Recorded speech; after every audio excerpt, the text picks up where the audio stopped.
Magandang hapon po at narito na po ang resulta ng ating 5pm Pieces o Lotto results today. At para po sa draw natin ngayon ay ang 3D Lotto at ang 2D Lotto. Para po sa mga bagong nanonood, huwag niyo pong kakalimutan mag-subscribe sa aking channel at pahit na din po ako notification bell para updated po kayo lagi sa aking mga bagong upload.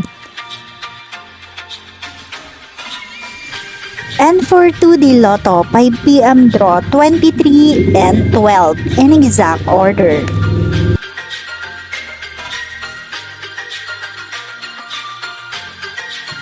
And for 3D Lotto, 5pm draw 2, 2, and 6 in exact order. Maraming salamat po sa inyong panonood.